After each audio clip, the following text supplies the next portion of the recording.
اور پھر چاروں طرف پھونک مار کر خود کو ورد کے حصار میں لے لیا۔ اب کوئی ہوائی مخلوق اس دائرے میں داخل ہو کر اسے تنگ نہ کر سکتی تھی۔ تسبیح ہاتھ میں تھام کر ورد پڑھنا شروع کیا تو ابتدائی چند لمحات خیریت سے گزرے تھے کہ اچانک جی گھبرانے لگا۔ دل کرتا تھا کہ وہ اٹھے اور بھاگ کر اپنی کٹیا میں جا پہنچے۔ بھاگنے کی اتنی شدید خواہش کہ اسے دباتے ہوئے دانتوں میں پسینہ آ گیا، لیکن اس شدید کشمکش میں بھی اس نے ورد پڑھنا ترک نہ کیا۔ جانتا تھا کہ جب تک عمل کی تکمیل نہیں ہوتی یہ کشمکش جاری رہے گی، سو وقت ضائع کرنے سے بہتر تھا کہ وہ 100 بار اپنا ورد پڑھ کر مکمل کرتا اور بھاگ جانے کی خواہش سے چھٹکارا پا لیتا۔ شاہ صاحب نے اس عمل کو بہت مشکل کہا تھا تو دل ہی دل میں ہنس رہا تھا۔ کب جانتا تھا کہ یہ طلسماتی دنیا اس کے لیے لوہے کا چنا ثابت ہوگی۔ پہلے دن یہ عمل کوئی پونے گھنٹے میں مکمل ہوا۔ اس کا اندازہ 25 منٹ کا تھا۔ اب تو یہ وہی جانتا تھا کہ پونا گھنٹہ اس نے کس کرب میں گزارا۔ اس کی جگہ کوئی اور ہوتا تو پہلے ہی دن اپنی جان چھڑا کر حصار سے باہر نکل آتا اور جان سے جاتا کہ حصار سے نکلنے کا مطلب جھلسنا، گردن کا کٹنا، پاگل ہو جانا یا ایسے ہی کسی اور حادثے کا شکار ہو جانا۔ یہ جلالی عمل اپنے اندر راجت کی ایسی زبردست طاقت کا حامل تھا کہ ان سب میں سے کسی ایک کا وقوع پذیر ہونا ایک یقینی امر تھا۔ پہلی رات کے عمل نے اس سرکش کو بھی یہ سب ماننے پر مجبور کر دیا تھا۔ اس کے ذہن نے رجت کے اثرات کو تسلیم کرنے سے یکسر انکار کر دیا تھا۔ وہ جو سرکشی میں بے مثال تھا ایک ہی رات میں سیدھا ہو گیا تھا۔ اس سے پتہ چل گیا تھا کہ یہ عمل بندہ لے کے ہی رہے گا، یا جان ہاتھ آئی یا اپنی جان ہاتھ سے گئی۔ وہ آستگی سے چلتا ہوا قبرستان سے باہر آیا اور گھر کی راہ لی۔ سارا راستہ اسے یہی لگا جیسے وہ اکیلا نہ ہو، کوئی ندیدہ وجود دبے پاؤں اس کے پیچھے پیچھے چلا آ رہا ہو۔ کئی بار رک کر اس نے سن گن بھی لی، لیکن کسی کی موجودگی کا احساس نہ ہوا۔ پیچھے مڑ کر دیکھنے سے وہ یوں بھی خود کو باز رکھا تھا کہ اس نے سن رکھا تھا۔ پیچھے مڑ کر دیکھنے والے اکثر پتھر کے ہو جایا کرتے تھے۔ تیز تیز قدم اٹھاتا ہوا اپنی کٹیا میں پہنچا تو تب اسے یقین آیا کہ اب وہ محفوظ ہے۔ جسم دکھن سے ٹوٹ رہا تھا، درد ہڈیوں میں سرایت کر گیا تھا۔ یوں لگتا تھا جیسے وہ برسوں مسلسل چلتا رہا ہو۔ پھر چار پائی پر گرتے ہی اسے نیند نے آ لیا۔ رات بھر نیند میں بھی اسے چین نصیب نہ ہوا۔ خواب میں ڈرونی شکلیں اسے بے چین کرتی رہی۔ صبح کافی تاخیر سے اس کی آنکھ کھلی تو کافی دیر چار پائی پر بے سدھ پڑا رہا۔ کہیں جانے کو جی نہیں چاہتا تھا، سو دوپہر تک گھر میں ہی رہا۔ ہوٹل سے روٹی کھا کر وہاں بیٹھنے کی بجائے جلد گھر لوٹ آیا۔ وہ کسی سے سامنا نہیں چاہتا تھا، بہتر تھا دوران عمل وہ تنہائی میں وقت گزارتا۔ سو اس خیال سے اس نے گھر کی راہ لینا مناسب سمجھا تھا۔ شاہ صاحب نے اس جلالی عمل کے لیے پرہیز جلالی کی خاص تاکید کی تھی۔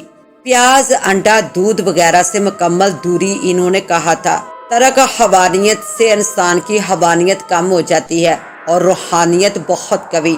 تسخیر کے یہ سارے عمل روحانیت کے سہارے کامیابی سے ہمکنار ہوتے ہیں۔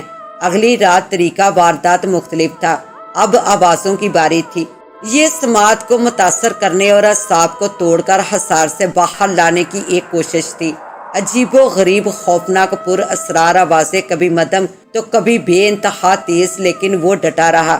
آہستہ آہستہ ورد جاری رہا اور بالآخر 40 منٹ میں دوسری رات کا عمل ختم ہوا۔ ایک دو بار اسے یوں لگا جیسے کوئی اسے اٹھا کر دائرے سے باہر پھینک دے گا، خصوصاً دھماکے جیسی آوازیں جیسے کہیں زوردار بجلی گری ہو۔ اس کا دل دہلاتی رہی، لیکن وہ آنکھیں بند کر کے خود کو تھامتے ہوئے ڈٹا رہا۔ آنکھیں بند کیے عمل جاری رکھا اور دوسرا امتحان بھی پاس کر لیا۔ 2 دن کی آزمائش سے اتنا حوصلہ تو اسے ہو گیا تھا کہ اگر اس نے عزم و ہمت کا مظاہرہ کیا تو وہ ان تمام آزمائشوں سے سرخرو ہو کر نکلے گا۔ اپنے آپ کو تیار کرنے اور اگلے دن کے عمل کے لیے خود کو مضبوط بنانے کے لیے دن کے اوقات میں اس نے درود شریف کا ورد جاری رکھا۔ اس کی برسوں پرانی عادت تھی کہ تنہائی میں کثرت سے درود شریف پڑھا کرتا تھا، جبھی تو وہم اس کے وجود کی سرحد پار نہ کر پاتے، اور اگر آ بھی نکلتے تو انہیں کہیں پناہ نہ ملتی اور ناکام ہو کر باہر کی راہ لیتے۔ تیسرا دن شاید اس کے مشاہدے کے امتحان کا دن تھا۔ نہ جانے کون کون سی صورتیں اس نے اپنے ارد گرد دیکھی، کچھ تو ایسی بھی تھی کہ خارجی دنیا سے ان کا تعلق بالکل بھی نہ تھا۔ شیر، چیتے اور بھیڑیے دانت نکالے نگاہیں جمائے خوفناک آوازیں نکالتے ہوئے اس کی جانب لپکتے اور اس پر جپٹتے ہوئے محسوس ہوتے۔ اس کے جسم کا رواں رواں کانپ اٹھتا۔ اس کی جگہ کوئی اور ہوتا تو اس کا دم نکل گیا ہوتا۔ خوفناک ترین لمحہ وہ تھا جب دو بھیڑیے لڑتے ہوئے قبر کے ٹوٹے طویز سے اڑتے ہوئے اس کے سامنے آن گرے۔ اس جھٹکے سے اسے یوں لگا جیسے اس کا دل اچھل کر اس کے حلق میں آن پھنسا ہو۔ سانس لینے میں دشواری ہوئی تو اس نے اپنے تنفس کو بحال رکھنے کے لیے اسے کافی دیر تک منہ کھول کر لمبی لمبی سانسیں لینا پڑی۔ بالآخر جیسے تیسے تیسری رات کا عمل بھی پورا ہو گیا۔ امید کی روشنی کچھ اور تیز ہو گئی تھی۔ اگلی رات حشرات اور بلاؤں کی باری تھی۔ سانپ، بچھو اور نہ جانے کیسی کیسی منحوس صورت چیزیں اسے ڈرانے کے لیے لپکتی رہی، لیکن وہ آنکھیں بند کر کے ان سے بے خبر رہا۔ پھر بھی ان کی خوفناک آوازیں اسے آنکھ کھولنے پر مجبور کر دیتی اور وہ اس ڈر سے آنکھیں کھول دیتا کہ کہیں وہ آنکھیں بند کیے موت کے منہ میں نہ چلا جائے۔ اس لمحے وہ خود کو اس کبوتر کی طرح پاتا تھا جو بلی کو دیکھ کر آنکھ بند کر لیتا ہے اور سمجھتا ہے کہ وہ خطرہ ٹل گیا ہے۔ جس منظر نے رات اس کا دل دہلایا وہ اس کے قد کے برابر سانپ تھا جو منہ کھولے پھنکارتا ہوا اس کی جانب لپک رہا تھا۔ خوف سے اس نے اپنی آنکھیں بند کر لی، لیکن وہ زیادہ دیر تک انہیں بند نہ کر سکا۔ آنکھیں کھولنے پر اس نے جو منظر دیکھا وہ اس کے وجود کو کپکپا دینے کے لیے کافی تھا۔ دائرے کے بالکل قریب سانپ اپنا بڑا سا پھن پھیلائے اسے قہر آلودہ نظروں سے گھور رہا تھا۔ یوں لگتا تھا جیسے کوئی اندیکھی طاقت اسے آگے بڑھنے سے روک رہی ہے، ورنہ اس کا بس چلتا تو اسے زندہ نگل جاتا۔ اس نے عمل کی رفتار تیز کر کے تمام اس رات کا عمل مکمل کیا۔ سارا وقت سانپ اس کے سامنے موجود رہا۔ قبرستان سے گھر آتے ہوئے بھی اسے یوں لگا جیسے سانپ کی پوری ایک ٹیم خوفناک آوازیں نکالتی اس کے پیچھے بھاگی چلی آتی ہیں۔ ایسے میں درود شریف کا ورد اسے غنیمت لگتا تھا جو اس کے اندر مضبوطی کے اثرات پیدا کر دیا کرتا تھا۔ عمل مکمل کرنے کے بعد سارا دن وہ رات کے عمل میں گزارنے والے واقعات پر غور کرتا رہتا۔ اس دوران اسے بہت سی باتیں معلوم ہوئی، کچھ عجیب طرح کے انکشافات ہوئے۔ مثلاً یہ کہ جب کوئی یہ سیبی حملہ ہوتا تو اس کے ذہن سے یہ بات سرے سے نکل جاتی کہ وہ حصار میں بند ہے اور کوئی بھی چیز اسے توڑ کر اسے نقصان نہیں پہنچا سکتی۔ جب اسے کوئی خوفناک چیز دکھائی دیتی تو اتنی نمایاں ہوتی جیسے دن نکل آیا ہو اور ہر چیز روشن ہو گئی ہو۔ یوں لگتا تھا جیسے اس کے سامنے کوئی بہت بڑی سکرین روشن ہو گئی ہو اور وہ مناظر اس بڑی سکرین پر دیکھ رہا ہو۔ یہ سکرین اس کے چاروں طرف پھیلی ہوئی ہو۔ ہر رات مختلف طریقوں سے اسے تنگ کیا جاتا، کبھی ارادے کو توڑنے کی کوشش کی جاتی تو کبھی تصور اور تصویر سے خوفزدہ کیا جاتا، کبھی خوفناک بلائیں اسے ڈراتی تو کبھی درندے کاٹ کھانے کو دوڑتے۔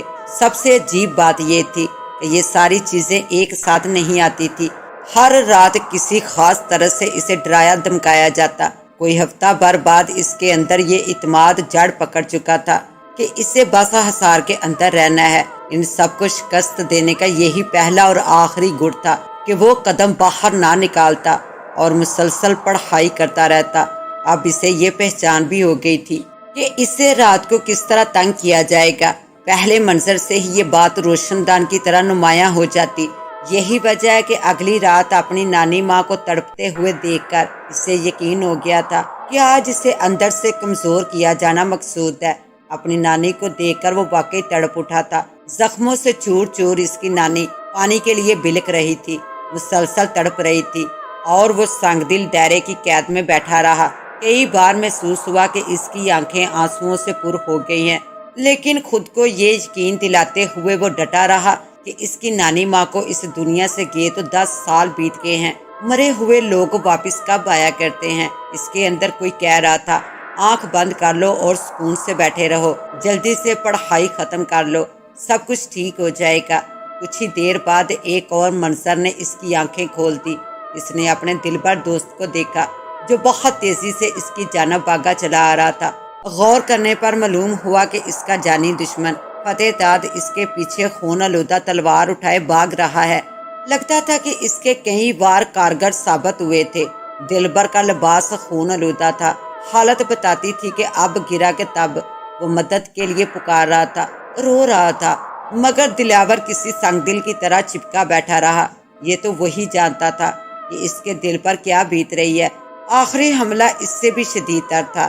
اس کی رانی ننگے سر ننگے پاؤں روتی پیٹتی اس کے پاس دوڑی چلی آتی تھی۔ وہ چیخ رہی تھی، سر پیٹ رہی تھی، دلاور خدا کے لیے مجھے تنگ مت کرو، تمہارے اس شیطانی عمل نے میرے اندر آگ بھڑکا دی ہے، میرا سارا وجود جل رہا ہے، میری ماں الگ زندگی اور موت کی کشمکش میں مبتلا ہے۔ گھر کی دیوار گر پڑی اور وہ اس کے نیچے دب کر شدید زخمی ہو گئی تھی۔ گاؤں والے اسے اٹھا کر ہسپتال لے گئے ہیں۔ خدا کے لیے اپنے اس عمل سے باز آ جاؤ، میں تمہارے آگے ہاتھ جوڑتی ہوں، پاؤں پڑتی ہوں، باز آ جاؤ۔ اچھا میں ہاری تم جیتے، مجھے تم سے شادی منظور ہے، یہی چاہتے تھے نا تم، اب تو عمل چھوڑ دو کہ تمہاری مراد پوری ہوئی، تمہارا عمل کامیاب رہا، تمہارا وار چل گیا۔ مگر وہ پتھر بنا اس کی فریادیں سنتا اور مچلتا رہا، ڈیٹھ بنا دائرے میں بیٹھا رہا۔ پھر دیکھتے ہی دیکھتے اس کی رانی کے کپڑوں میں آگ لگ گئی اور اس کی چیخوں نے آسمان سر پر اٹھا لیا۔ خود کو مضبوط کرتے ہوئے اس نے آنکھیں بند کر لی۔ اس کے ذہن میں بس ایک ہی دھن سوار تھی کہ یہ ساری تکلیفیں سارے دکھ اس وقت دور ہوں گے جب وہ عمل مکمل کر لے گا۔ خدا خدا کر کے عمل مکمل ہوا تو اس نے سکھ کا سانس لیا۔ اگلی 2 راتیں بھی اس پر بہت باری رہی۔ اندر اور باہر جنگ چھڑی تھی اور اس کا وجود میدان جنگ بنا ہوا تھا۔ خود کو ایک خستہ حال کشتی کی طرح پاتا تھا جو گہرے بمر میں ادھر سے ادھر چکراتی اور سر پٹکتی پھرتی تھی۔ یہ تو اسی کا حوصلہ اور عزم تھا کہ وہ اس کام سے باز نہ آیا تھا اور وہ حصار سے باہر بھی نہیں آیا تھا۔ اس کی جگہ کوئی اور ہوتا تو کب کا ناکام ہو کر اپنے انجام کو پہنچ چکا ہوتا، لیکن یہ احساس صرف چند لمحوں کے لیے پیدا ہوا تھا۔ استان بحال ہوئے تو یہ دیکھ کر اسے بے انتہا خوشی ہوئی کہ وہ دائرے کے اندر پڑا ہوا تھا۔ تسبیح اب بھی اس کے ہاتھ میں موجود تھی اور جسم اتنا ہلکا پھلکا ہو گیا تھا جیسے وہ ہوا کا بنا ہوا ہو۔ دل ہی دل میں خدا کا شکر ادا کرنے لگا کہ وہ بے سدھ ہو کر دائرے کے باہر نہیں گرا اور نہ جانے اس کا اب تک کیا حشر ہو چکا ہوتا۔ اس نے خود کو سنبھالا اور پھر سے خود کو وظیفہ پڑھنے پر مائل کرنے لگا۔ اسے اچھی طرح یاد تھا کہ اس نے 20 بار ورد پڑھا تھا۔ تسبیح پھیرنے کے ساتھ ساتھ وہ دل ہی دل میں تعداد گنتا بھی جاتا تھا۔ آج شاہ صاحب کی یہ ہدایت کام آ گئی تھی۔ اس نے ایک بار پھر خدا کا شکر ادا کیا کہ اس ہدایت پر عمل کے نتیجے میں اس نے اپنے عمل کو ضائع ہونے سے بچا لیا تھا۔ بھول جاتا تو اگلے ماہ پھر سے عمل کا آغاز کرنا پڑا اور اتنی ہمت کم سے کم اب اس میں نہیں تھی کہ یہ سب پھر سے کر پاتا۔ اس نے پھر پڑھائی شروع کر دی۔ آج کا عمل گزشتہ راتوں کی نسبت کچھ زیادہ ہی مشکل ثابت ہو رہا تھا۔ رہ رہ کر اس کے اندر سے یہی آواز آتی تھی کہ آج کچھ نیا ہونے جا رہا ہے، یہ رات اس کو بڑی بھاری پڑے گی۔ ان سارے خیالات کو جھٹک کر وہ ورد پڑھنے لگا۔ تسبیح کے دانے نیچے کی جانب پھسلتے ہوئے اس کی مٹھی میں گم ہوتے جا رہے تھے۔ جسم پر کبھی بوجھ بڑھتا اور کبھی اچانک کم ہونے لگتا تھا۔ یکا یک اس سے شدت سے یہ احساس ہوا کہ خاموشی حد درجہ بڑھ گئی ہے، ہو نہ ہو یہ کسی طوفان کا پیش خیمہ ثابت ہوگی۔ وقت کی نبض تھم سی گئی تھی۔ پھر ایک زوردار دھماکہ ہوا، یوں لگا جیسے وہ بہرا ہو گیا ہو۔ ابھی دھماکے کی باز گشت تھمی نہ تھی کہ تیز ہواؤں نے اس کا استقبال کیا۔ اس قدر تیز ہوائیں کہ اسے لگا جیسے اس کا وجود کسی تنکے کی طرح اڑ کر دائرے سے باہر جا گرے گا۔ وہ خود کو تھام کر بیٹھا رہا، توجہ بدستوار عمل پر لگی ہوئی تھی۔ آج واقعی اماوس کی نہیں قیامت کی رات تھی۔ عمل تھا کہ طویل سے طویل تر ہوتا جا رہا تھا۔ یہ عمل بھی ناکام ہوا تو کچھ لمحے سکون سے گزرے۔ پھر اسے قدموں کی چاپ سنائی دی تو وہ چونک اٹھا۔ قدموں کی آواز برابر آ رہی تھی۔ اس کے جسم میں سنسنی کی لہر دوڑ گئی۔ وہ جو کوئی بھی تھا اسی کی سمت بڑھا چلا آ رہا تھا۔ ایک لمحے کے لیے وہ لرز کر رہ گیا، کہیں یہ قبر میرے لیے چوہا دان نہ بن جائے۔ ذہن کے کسی تاریخ گوشے سے یہ خیال ابھرا تو وہ بے چینی سے پہلو بدل کر رہ گیا۔ پہلے پہل اس نے اسے اپنا وہم جان کر اس خیال کو جھٹکنا چاہا تھا، لیکن کوئی کامیابی نہ ہوئی۔ آواز اب اور بھی نمایاں ہو چلی تھی۔ غور کیا تو معلوم ہوا آنے والے افراد کم سے کم 2 ہیں۔ وہ 2 آدمی بڑی آستگی سے اس کی جانب بڑھ رہے تھے۔ پھر قبر کے کہیں پاس آ کر وہ لوگ رکتے ہوئے محسوس ہوئے۔ قدم رکتے ہی سرگوشیوں کا سلسلہ شروع ہو گیا۔ بڑی دھیمی آواز میں گفتگو جاری تھی، غور کرنے پر بھی کوئی لفظ پلے نہ پڑ رہا تھا۔ مکھی کی بن بناہٹ جیسی آوازیں اب اتنی واضح ہو گئی تھی کہ اس نے جان لیا کہ وہ دو لوگ ایک جنس سے متعلق نہ تھے۔ ایک ان میں یقیناً کوئی خاتون تھی۔ وہ گمگو کی کیفیت میں دم سادے بیٹھا تھا، خود بھی نہیں جانتا تھا کہ اس کا اگلا قدم کیا ہوگا۔ پہلی بار ایک مختلف صورتحال درپیش تھی۔ ایسا پہلے کب ہوا تھا کہ اسے صرف آواز سے ڈرایا جاتا؟ کوئی منظر پر بھی نہیں تھا، اور بے چینی تھی کہ دم نکالے دے رہی تھی۔ اچانک دونوں نے تیز تیز آواز میں بولنا شروع کر دیا۔ شاید ان کا کسی بات پر جھگڑا ہو گیا تھا۔ مرد کی آواز کچھ زیادہ نمایاں تھی، عورت کا لہجہ کچھ دبا دبا سا تھا۔ اچانک ایک بچے کے رونے کی آواز سنائی تھی۔ مرد کو یکا یک غصہ آ گیا۔ اس نامراد کو کیوں ہوش آ گیا؟ کیا دودھ نہیں پلایا تھا اسے تم نے؟ مرد تیز آواز میں پوچھ رہا تھا۔ نہیں، یہ سو رہا تھا، میں جلدی میں پلانا بھول گئی، وہ ہکلائی تھی۔ پاگل ہو تم بھی، سارے کیے کرائے پر پانی پھیرنا چاہتی ہو؟ کسی نے آواز سن لی تو اپنے ساتھ ساتھ مجھے بھی لے ڈوبو گی۔ بستی والے مار مار کر حلیہ بگاڑ دیں گے ہم دونوں کا۔ پاگل کی بچی، تم نے تو اپنے ساتھ مجھے بھی مصیبت میں ڈال دیا، میرے سارے منصوبے پر پانی پھیر دیا۔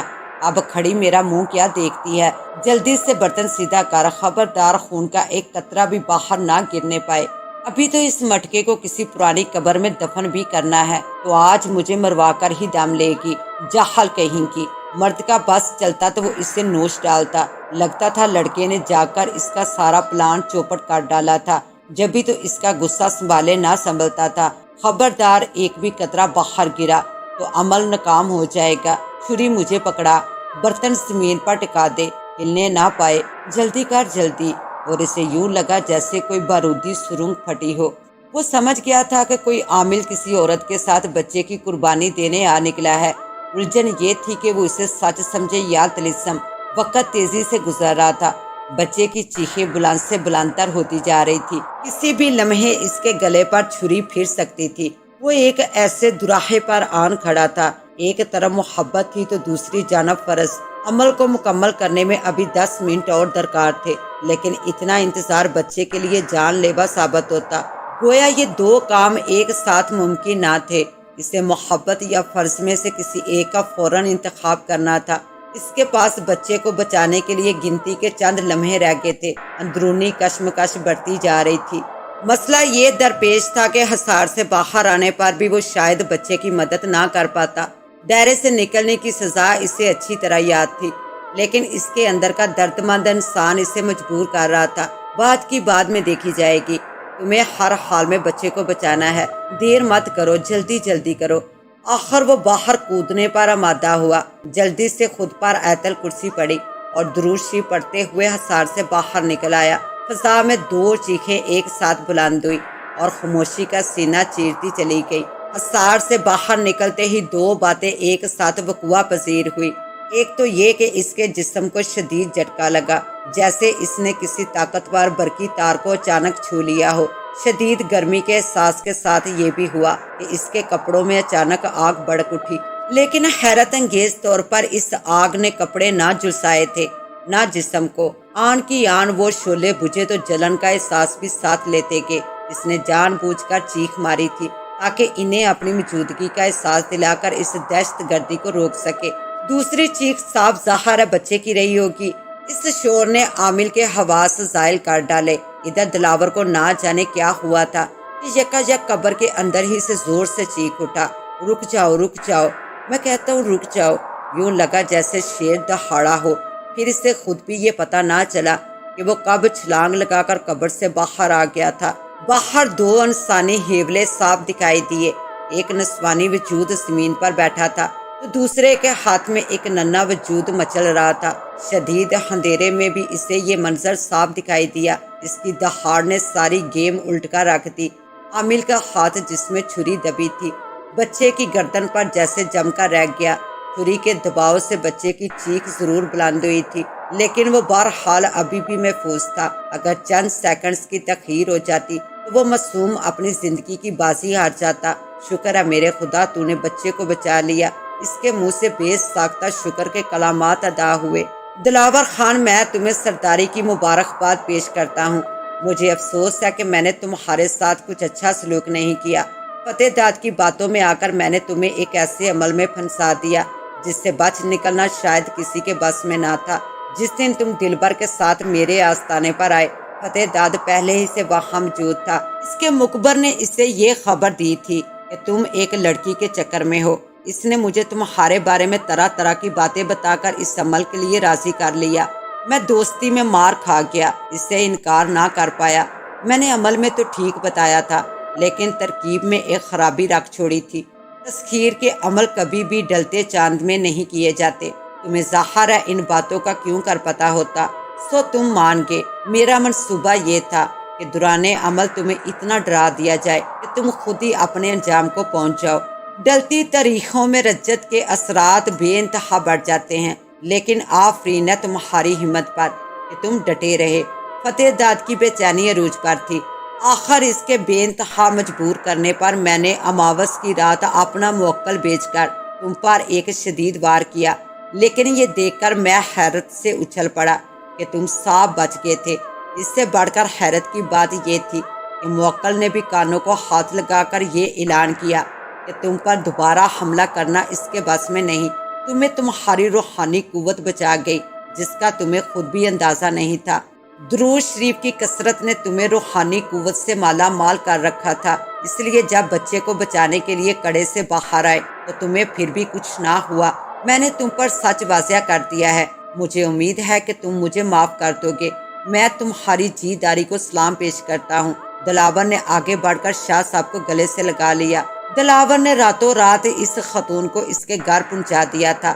وہ اسی گاؤں کے ایک معزز شخص کی بیوی تھی۔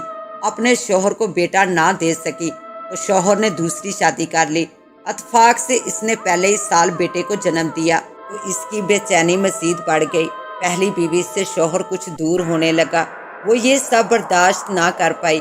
پھر اتفاق سے ایسا ہوا کہ وہ اس جھوٹے عمل کے ہتھے چڑھ گئی جس نے کچھ ایسا جال بچھایا کہ باہر نہ نکل پائی۔ یہ راہ بھی اسی عمل نے دکھائی تھی کہ عمل میں قربانی کے لیے کیوں نہ اس کی سوکن کا ہی بچہ کام آئے۔ ایک تیر سے دو شکار کی یہ راہ اس عورت کو اچھی معلوم ہوئی۔ مشترکہ گھر تھا، سو اس عورت کا داؤ چل گیا۔ اس نے دودھ میں نیند کی گولیاں ملا کر سب کو بے ہوش کیا اور خود اس عمل کے ساتھ قبرستان چلی آئی۔ عامل نے وہاں کچھ اور ہی منصوبہ بنا رکھا تھا۔ وہ اسے بے آبرو کر کے اپنے دام کھڑے کرنا چاہتا تھا۔ اتفاق ایسا ہوا کہ بچے کی آنکھ کھل گئی۔ وہ کیونکہ دودھ پلانے سے پہلے سو چکا تھا، سو عورت اسے بے ہوش کرنا بھول گئی۔ اس کی یہی غلطی ان دونوں کی جان بچا گئی۔ دلاور نے ان دونوں کو ان کے گھر پہنچا کر نشے آور دودھ پلا دیا تاکہ کہانی کو اپنی مرضی کا رنگ دیا جا سکے۔ گھر کے سارے افراد اس وقت بھی بے ہوش ہی تھے، سو دلاور کا منصوبہ کامیاب رہا تھا۔ عورت نے ناک رگڑ کر توبہ کی تو دلاور اسے بچانے پر آمادہ ہوا تھا۔ دل کی بری نہ تھی، بس حالات کے ہاتھوں کی ستائی ہوئی تھی، سو اس عمل کے ہتھے چڑھ گئی۔ اس کی عزت بچانا تو بنتا ہی تھا۔ باقی رہا عامل تو اس کی خوب ٹکائی کر کے دلاور نے اسے راتوں رات گاؤں سے نکل جانے پر مجبور کر دیا۔ وہ تو خود بھی موقع کی طاق میں تھا، ایسا بھاگا کہ پلٹ کر بھی نہ دیکھا۔ اب پتہ نہیں یہ اس کے عمل کا اثر تھا یا اس کی کوئی نیکی کام آ گئی کہ اگلے ہی دن کرم داد نے اپنے ساتھیوں کے ہمراہ اس کے ہاں آ کر سرداری کی پگ اس کے سر پر رکھ دی۔ فتح داد اس موقع پر کچھ بھی نہ کر پایا۔ کچھ ہی روز میں اس کی دیدار بھی اس کی رانی بن کر اس کی دنیا میں آن بسی تو اسے یوں لگا جیسے اس کے رب نے چند ہی دنوں میں اس کی ساری محرومیاں ختم کر دی ہوں۔ اس کا دل اپنے رب کے حضور بے اختیار جھکا جاتا تھا۔ سچ ہے وہ 70 ماؤں سے بڑھ کر پیار کرتا ہے، اس کے ہاں دیر ہے اندھیر نہیں۔ اس کے ساتھ ہی اب مجھے دیں اجازت، ملتے ہیں انشاءاللہ ایک نیو کہانی کے ساتھ، تب تک کے لیے اللہ نگہبان۔